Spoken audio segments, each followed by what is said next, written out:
ওইখানে যেমন ১৪টা বাস রিজার্ভ করে বাবা দোয়া করেন। তখন আমি বলছি, বাবা রে, তুমি একটা মহিলা মাদ্রাসার দায়িত্বে, একটা পুরুষ মাদ্রাসার দায়িত্বে, একটা মসজিদের দায়িত্বে তুমি না গেলে ভালো না। তখন আমার উত্তর দিচ্ছে, বাবা সাহাবারা জীবন দিচ্ছে, ইমান দিচ্ছে না।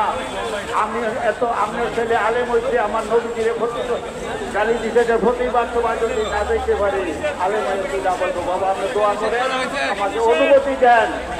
তারপরে বাবা কাল আসরে আপনার শহীদের বাবা আগের দিনে আমার ডিক্লেয়ার দিয়ে দিচ্ছে বাবা। যাক আলহামদুলিল্লাহ, আমার ছেলে এইখান থেকে লাভ নেওয়া ঘরে বাড়িতে দাপন করতে পারছি। আর দেশের মধ্যে হাজার হাজার রাস্ত যাক আলহামদুলিল্লাহ, আমার দেখেন বাড়ির যখন আমার ছেলের মিছিল নেওয়ার আগেই আমার থানার থেকে ওসি দারোগা আত্মক পুলিশ গেছে দেওয়া বলছে, আমি ঘুরে রয়েছি, আমার তুল্যা করছে, আমার ছেলে মেয়ের কোন জীবন সব কিছু তথ্য লিয়ে করছে, বাকি করতে পারবেন না, আজকে নতুন দাওয়া দিতে পারবেন না, লাশ আনার লগে লগে দাবি করবেন, দাফন করবেন। আমার বাড়ির থেকে 2টা পয়েন্ট টাকা, কোনো পয়েন্টে পুলিশ তারা করা রাখছে, কোনো মানুষ জানাজার মাঝে যাইতে দিতে না। যাক আলহামদুলিল্লাহ, আল্লাহর কাছে কবি। আসসালামু আলাইকুম দর্শক, আপনারা দেখতে পাচ্ছেন আজকে সে ঐতিহাসিক সে সোহরাওয়ার্দী উদ্যানে নারী সংস্কার কমিশনের প্রতিবাদের জন্য সে সোহরাওয়ার্দী উদ্যানে হেফাজত ইসলাম বাংলাদেশ ডাক দিয়েছেন সে নারী সংস্কার কমিশন বাতিল করার জন্য, এবং যেইগুলা প্রস্তাবনা করেছে সেগুলা বাতিল করার জন্য।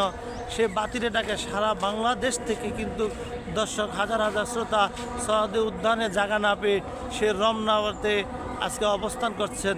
প্রতিটা গাছের গোড়ায় গোড়ায় রমনা ফাঁকা ফাঁকা জায়গাগুলোতে কিন্তু সেই স্থান পাচ্ছে না। দর্শক দেখতে পাচ্ছেন কিন্তু আজকে সেই সোহরাওয়ার্দী উদ্যানে যে জায়গা না পেয়ে তারা কিন্তু রমনাতে চলে আসছেন। দর্শক আপনাদেরকে যদি সে রমনাটা ঘুরে ঘুরে দেখাই যে কীরকম পরিমাণে মানুষ আসছে। দর্শক আজকে সেই সোহরাওয়ার্দী উদ্যানে সেই ডাকে না হলো প্রায় 2 কোটি জনতার মতো চলে আসে, তৌহিদি জনতা চলে আসছেন।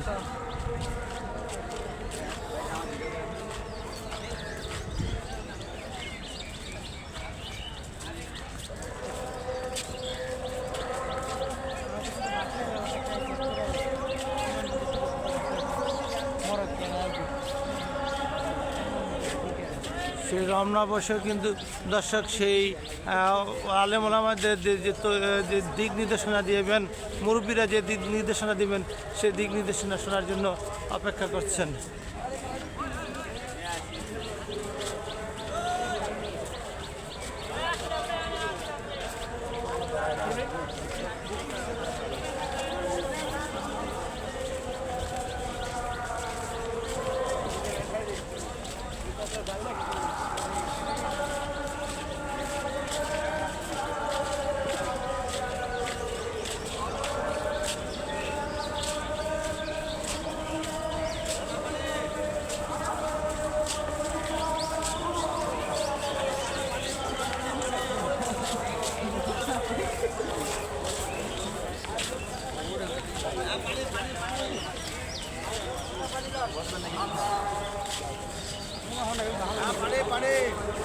দর্শক সেই রমনা কিন্তু চলে আসছি, সেই রমনা পার্কে কিন্তু সেই উৎসব জন্য তারা ভিড় করছেন।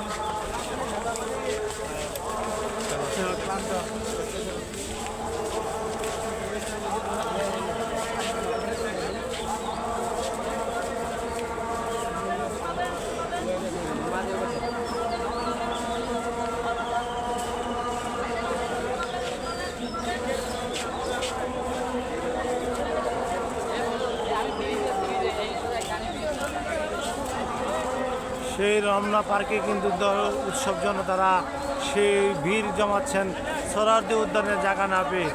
দর্শক দেখতে পাচ্ছেন হাজার হাজার সেই তৌহিদি জনতা কিন্তু আজকে সেই সোহরাওয়ার্দী উদ্যানে হেফাজত ইসলাম বাংলাদেশের সেই ডাকে নারী সংস্কার কমিশনের বিরুদ্ধে কিন্তু আজকে চলে আসে সেই রমনায়। দর্শক আপনাদেরকে যদি আরও একটু দেখাই ঘুরে ঘুরে,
Yeah.